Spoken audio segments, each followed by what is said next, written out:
And there we go. It is Wellness Wednesday.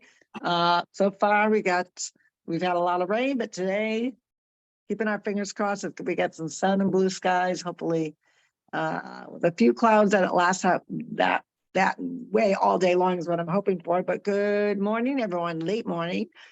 This is Carol Sue, aka Naughty Boss, live with TwoSistas. Hey, good morning, everyone. This is Janice, aka Wellness Diva 6.0 on this Wellness Wednesday, July the 19th, episode number 664. And I realized this morning that, I heard this, I don't know if it was a commercial. I'm not sure if the radio was on, but I heard this commercial thing and I thought it was great to bring up. That why do people sometimes, like for instance, start something, meaning like a vitamin program or whatever it may be, and then they stop and then they realize, oh, it was on the radio, it was on the way to kickboxing. That's what it was. And then they realize, like, why did I stop that? And I thought that was very interesting because, of course, part of WealthWellness Wednesday as well, is the wellness aspect of the wealth, but also our overall well-being. And I thought it was interesting that we do that. I know I've done that, right? We've often talked about for instance, your Thrive journey, how you were off of it for a while to kind of reset, and now you're back on it, of course, and have been for a while. And I think there is such validity in that. Don't you think? I think so. And I think what you realize, and I think far too often people start, and we'll use obviously a nutritional company as a basis. They start something, whether it's Weight Watchers, whether it's, some of these online, meal preps, vitamins, supplements, nutrition, whatever it may be, but their mindset isn't connecting. They're not partnering with whatever they're doing. Some of these items, we know they're fats, they're not sustainable. You can't eat box frozen meals for the rest of your life. Number one, I look at it from a nutritional standpoint. I'll do them Weight Watchers, which is using good quality and also your regular food that you're eating. That's sustainable. But when you're relying strictly on that prepared meal coming to you, people can only sustain that for so long. They may get that initial, like with you had great success, you've kept the weight off, but you're not the norm. A lot of people don't realize that a lot of people that do commit to these particular programs, they're not truly sustainable unless you embrace the lifestyle. So you go from doing a structured meal plan to still doing structured meal plan, but with the food that you actually buy from the store, not from that's already pre-made or pre-prepared. And you embrace and understand from the nutritional piece what good nutrition I need to add to maintain, but still enjoy food. Some people with if they're doing, quote, a diet, and I hate to use that word because we all diet, it's just a matter of whether we have a good diet or not, or they're doing a more structured nutritional program such as we do with Thrive. If you're not partnering the lifestyle, you're making the product work harder, but you're really not changing your mindset. So eventually this is just like this is a Band-Aid. And a lot of times what happens is a lot of people have to understand they need to have the right mindset when they're changing a habit. You can't just do something, expect the transformation, expect that you're going to be successful, but your mind is still not where it's supposed to be. So if I'll use Thrive, excuse me, as an example, if you had some success with doing your 3 steps, the Thrive products, and now you're, a year or 2 into it, and you kind of slowly went back to your old eating habits, or you're one of those that never changed your eating habits, do you honestly think that the 3 steps is really you're going to maximize what it has to offer in order to change your body? Well, the answer is really a hard no. because you didn't change your mindset. You didn't change your lifestyle. You said, oh, I'm going to take this. It's going to be this magical 3 steps that's going to do the work for me. And that's not realistic. And you might have few have some success in doing that for a small period of time. But eventually, the habits that you haven't actually really changed creep back more. They're more deliberate, they're more intense.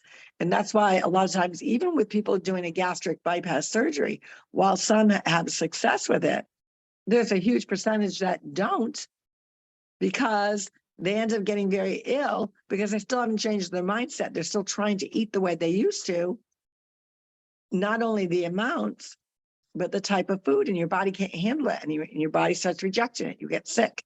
And then eventually, when you kind of wear that band down, your stomach starts to, what happens? It starts to expand again. And you haven't changed your eating habits. So you're going back to what you always have done. And then now the weight not only comes back on, it comes back on with a fury, a fury that is taken over, and you generally put on more weight than what you started out with. That is so true. How do we change that mindset? I mean, you sometimes you just have to have a reset and figure out, what am I doing wrong?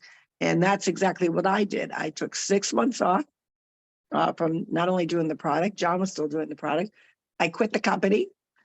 I just needed to reset my mind, reset everything, and really look at 2 pieces, because they were blurring. The opportunity was blurring with the product. I love the product, but I wasn't being successful with it because I'm getting frustrated with the opportunity piece. And when I detox from the business side, when I detox from not only using Thrive, but really getting rid of dairy out of my diet, making some logistic changes, then I was able to say, I really do love the product, and I miss the product, and I know what the product can do for me. And I understand now that I can't make the product work harder than it has to, because I refuse to get the right mindset or partner with it. And once I grasped that piece to it and took that time off, that was the necessary piece that now I could go forward kind of on a clean slate with reestablishing my eating habits. That already took place before I reintroduced Thrive again. And that's when the magic happened, what I call the magic. It's because I had to be accountable and really have that conversation in the mirror and say, why isn't this working? And I actually was speaking to 2 former customers over the last few days, ironically. And I really miss that. Well, why did you stop? And I was tired. I don't think it was working anymore. And I said I had this exact conversation. If you weren't changing your lifestyle, if you're still eating the Oreo cookies and the chips and the dip, and not saying that you can't have that, but if that's a regular part of your routine, you either change that mindset and not, embrace it. I can enjoy those things, but I also know from a nutritional standpoint, they really are not good for me. I crave them. I enjoy them. But are they really good for me? The answer is going to be no. So what are you going to do about it? Are you going to continue to eat that way and expect a product to change it for you? It doesn't work. It's just ironic that you brought that up, because literally I had that same conversation with 2 different people in the last 24 hours. Yeah, well, going back a little bit, talking about the gastric bypass and, not partnering your lifestyle. The thing about going on any type of a program, number one is the mindset. We know that. We've probably talked this issue to death, but it's always worth repeating. You have to go into it with open eyes, like with goggles almost, because you have to look at what you've done in the past. And you talk about, for instance, people who have gastric bypass and then they end up gaining the weight back. I call that the TS, which is the and then some, because everything's like all over the place. It's not adding up, because we are not putting in the equation that needs to be there, which is the mindset, embracing what you're doing, but looking at it in a way that complements your lifestyle. Like, for instance, this time of year, excuse me, all I want is ice cream. I love ice cream. I love having ice cream in the summer. So, and I've cut way back on dairy, so I found a great alternative.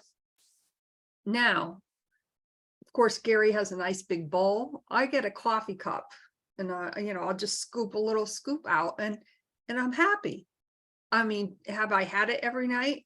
No, not this week. I've been doing it like every, excuse me, every other night. But just those little things, I'm still enjoying what I love. And we're not saying you can't have chips or whatever your favorite Right. thing is. But maybe, maybe for instance, in reference to potato chips, now everyone knows I would never ever buy a bag of bring a bag of chips in the house because I'll eat the whole darn thing. I can't be trusted. So maybe for you, what may work is, those little lunch baggies and, putting a handful of chips in each baggies and knowing, okay, if I'm going to have one every day with lunch, that's it. That's all I can have. So.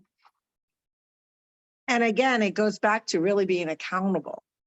And I think so many people are afraid to be accountable because then they got to get to the issues of why they eat what they eat.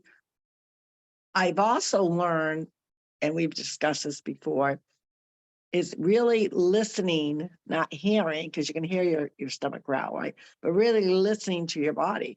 Are you really hungry? Is it that you need hydration? A lot of times when you're feeling hungry, it's because you're really thirsty. A lot of people don't know how to really be in tune with what their body's telling them. And perfect example was last week when we were at Mystic. We go to a couple, the different competitions that our granddaughter was in. Well, everyone is hungry. It's time for lunch. It's time for lunch to them because that's their habit. And I don't eat unless I'm truly hungry. And I have to break fast in a certain way that goes in line with my nutrition. So there was several meals and, that I just didn't eat. It wasn't my window time, or I wasn't hungry, whatever it may be. And I still do, I do take one day off a week of fasting where I'll get up like everybody else and, I'll break fast regardless what time I break fast, I break it with my 3 steps. But I did my 3 steps first thing in the morning, which actually was a struggle because I'm not used to eating in the morning. But I knew we were going out to breakfast, knew we were going to have an earlier Sunday meal. So I just said, you know what? Today will be my day off from fasting, which is also great. If you're an intermittent faster, you really should take one day off a week. So I usually choose the weekend. But the point being is I didn't deviate because I'm so in tune now. Now that didn't happen overnight. I didn't just all of a sudden got this great awareness to understand my body. That's what I did the 6 months when I took off of everything. I said, I'm going to start eliminating some food groups that I know are not good for me and eliminating them with, a healthy alternative. I'm also going to cut back on eating chicken. I'm going to cut back on eating beef, which I didn't eat a lot of that anyways, probably more chicken than beef. But now I try to only have either or 2 times a month. So I'll do chicken twice a month. I'll do beef twice a month. So it happens that I had my beef quota this particular time in last week when I was up north and continued on to last night. So that's it. I can't have any more beef for the rest of the month. Could I? Absolutely can. But I also know how my body reacts to it. Mm-hmm. That didn't happen overnight. I didn't wake up one day and I had this awareness, and it didn't come naturally. I had to play around with my body to see what food groups bothered me. What, in addition to, even though there was food groups that I enjoyed, were they actually good for me if I ate, above the required amount, like you're talking about with a bag of chips. So it's okay to have some chips, a portion of chips, but if you're going to eat a whole bag, either in one day or in 2 days, that's probably not the healthiest way to eat chips, right? So you have to know your limitations. We all have limitations. So many times you'll hear people that have different digestion issues, different autoimmune issues, and yet they still eat the stuff they're not supposed to. And at the end of the day, I say, is it worth it getting that ill over? they have not changed their mindset to say, I either can never eat this again because I get this reaction, or I realize I've had it too often. So let me cut back. Instead of having it 3 times a week, let me try once a week. Well, if once a week is not working, maybe it's every other week. People are not putting the effort into listening to what their body's telling them. So if you're running to the bathroom, frequently after you've eaten food that you shouldn't, or you find occasionally that, gosh, like my digestion tract is really giving me a hard time. You have to look at what you put into your body. And that's your way of your body telling you, this stuff is not good for you. Now, in the scheme of life, wouldn't it be nice that we all could eat whatever we want, not gain weight, not have a digestion reaction? That would be wonderful. But the truth of the matter is, it's a fallacy. It's not true. And those that eat and still consume things that don't agree with their stomach, their digestion, their bowels, whatever it may be, you're not in the right mindset to really have that hard conversation. I hope, we always hope that people will eventually get there, but you got to be true to yourself. You got to be accountable and say, hey, I really love this, but either I decide that I'm going to give it up completely, or, and then maybe take time off like I did. I took 6 months off of doing a lot of different food groups. And that was the only way I truly got a handle to say, oh, this is a hard no on this food. This one I could probably tolerate only a few times a year. This is something where, no more than 2 times a month.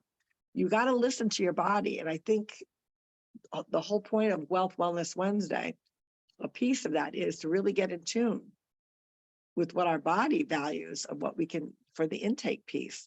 Because let's face it, there's not a lot of fun being on the toilet or sick to your stomach just because you ate something that you could not break away from. And at the end of the day, I always say, was it worth it? For me, it wasn't worth it getting that sick all the time. Right. And, again, it goes back to partnering that lifestyle. It didn't take me overnight. It certainly didn't take you overnight. It's really something that I still continue to work on.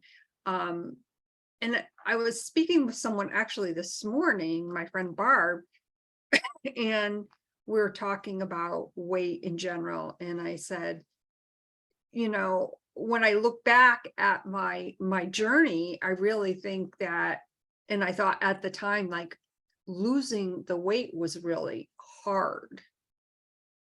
But what I find even more hard, being sick now 61, is that it's more hard keeping it off.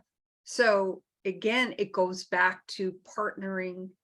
How am I going to partner that lifestyle? How, I want to be around, I'm going for 105. Our grandma was 103. Daddy, of course. Well, she put it on the universe. She's going to go for 103. That's a good number. Yeah. And actually, a lot of people don't realize that our bodies are meant. They're built to go to 120. A lot of people don't know that because they say, oh my God, isn't that so? Well, yeah, they're built that way. But are you sustaining the machine that is your body? Your body's a fine machine. If you're not taking care of it, you're sure as heck not going to live to 120. And that's why a lot of people are dying way before their time. I heard an interesting conversation, or I had an interesting conversation last night with someone that had to go in for, I believe it was a iron blood transfusion. And he noticed that there was a person there wearing, the N95 mask. And, you get to the point where, people are going to wear them, they're going to wear them. It doesn't happen often, but you see it eventually, or you see some people doing it. But anyways, he had said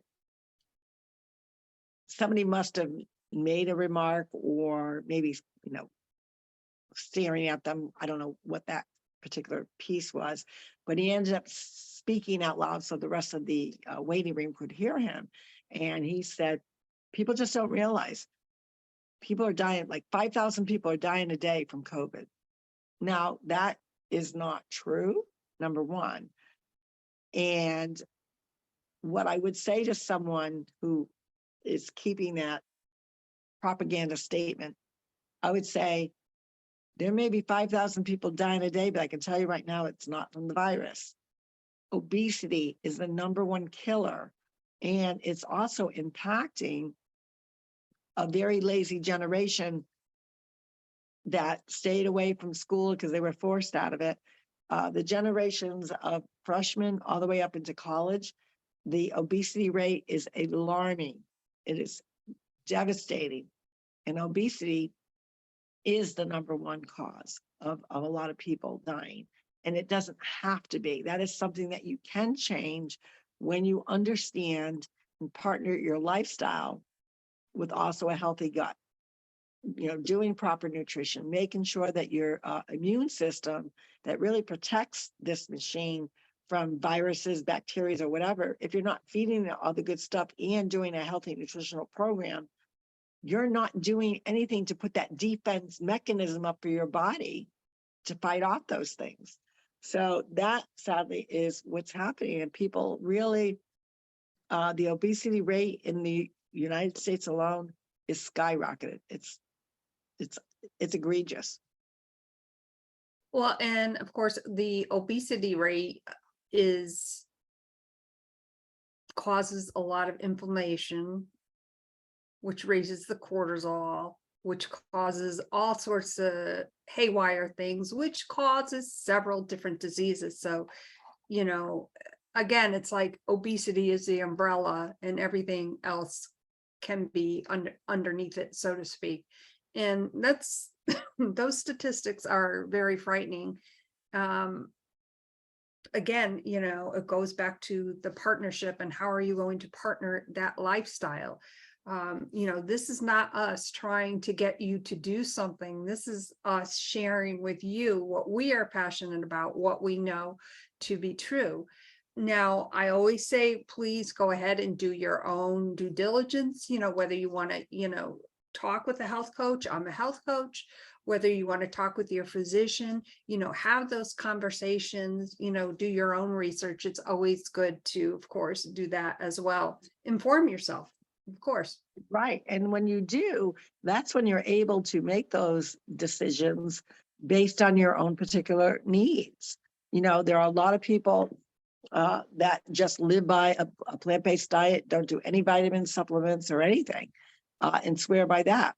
Now, we also know scientifically it's impossible for our bodies to get all the nutrients it needs from food alone. It's just, we would become extremely obese if we ate enough of what we need. And that's the whole point of supplementation is don't overeat, but we understand you can't get everything you need to take a good quality supplement, amino acids, antioxidants, anti-inflammatories, all those good things minerals that are going to help your body keep running like a fine machine that it is.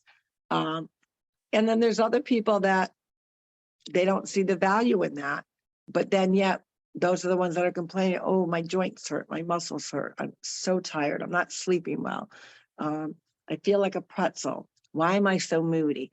I'm always hungry. Are you really always that hungry? And the answer is no. You have to reevaluate where you are and take it seriously, and also embrace the fact that habits, they don't change overnight. It's only by practice and by repeating good habits that they are going to become habits that will change and that will be sustainable for you to carry on. So you continue on that health journey. We are always learning. We are always changing. We are always, reevaluating where we are, because we also know that, every 7 years, your metabolism, your cellular piece to your body, everything changes. And you have to make sure that you're in tune with your body's telling you. And the only way you can do that is listen to your body, journal. Like if you're finding that you're having all these digestion issues, what did you eat? Do a log of like, what did I eat? Did I eat anything? Did I overdo on dairy? Did I have too many vegetables? A lot of times that could be it as well. Am I eating fatty foods? Am I eating processed foods? Am I eating a lot of chemicals? I mean, I even got an alert today where oatmeal oatmeal and quinoa, and I'm probably not pronouncing that right because I can never do it, quinoa, whatever it's called, quinoa, has some things in there that are not healthy. Again, it's one of those things where you can eat it, occasionally, but if you're eating it every day, there are some serious digestion issues that can happen. So things are constantly changing, and it has to also do with, sadly, what the United States allows in our food that is FDA approved. A lot of what we allow as a country is not allowed in other countries. And so reading labels has to be part of your journey to really make sure that you're adding good things to your diet. That is so true. And on that note, let's do a very quick synopsis of Wealth Wellness Wednesday. Yes, today is the day that we pay it forward as an entrepreneur. And it doesn't matter whether you're an entrepreneur, 9 to 5 doesn't matter. If you are seeking goals, going after some things that you want to be successful at, that require more money, how are you going to attract more money? Well, Wellness Wednesday that's what it's all about. It's having that healthy relationship and putting out in the universe that you want to attract more money. There's an abundance of prosperity in the universe, more than what you actually think, despite even what's going on in our current situation. There's an abundance. How are you going to attract that? So a lot of times it takes an action to get you to think and get that thought process going to put it out in the universe. And that is to pay it forward to an unsuspecting person. So that does not mean your neighbor, your friend, your family member. It's not even about your favorite charity. That's off the board as well. This is about someone, another being, another human being that you don't know. Well, what's the purpose of that? The purpose is that you're going to change the trajectory of that person's day by doing a random act of kindness, and it's not about the monetary amount. It could be $1, it could be $5, it could be 10, 100, whatever you want it to be. But what you're saying to the universe is, in order for me to attract more money, I've got to help people. And how nice would it be that someone needed help, or my church needed help, or my favorite charity needed help, and I could write that check out with not even blinking an eye of what the balance was, because I already know that I'm putting out in the universe that my balance is big. It's there. I can handle this. Well, you got to do that by putting it out and putting it forward, but you also got to pay it forward. And it's such a good thing to do. So what could you do to someone that you don't know, that you want to get this message out to, that you want to pay it forward? It could be whatever favorite store you like to shop, grocery store, dress store, shoe store, 7-Eleven, Cumbies, whatever it may be. You can place a bill, tape it to something. You could put it into something, or you could simply be at your favorite bagel shop, let's say. And there are some good bagels out there, just don't eat them every day. And go light on the cream cheese because that's dairy. But you could say, you know what? Hey, the person behind me, I want to pay for their meal. So I'm going to give you like an extra 10, or I'm going to give you $5 off because I don't even know what they're ordering, whatever it may be, and walk away. The person behind you doesn't know. And how cool it is when he gets up to that counter, he's the next in line, or she. Oh, by the way, somebody already put something towards your whatever you're ordering. They're going to look around. They're going to say, well, who is that good Samaritan? Why would they do that? And it makes them feel good. But you feel good knowing that you surprise them and they don't even know who you are.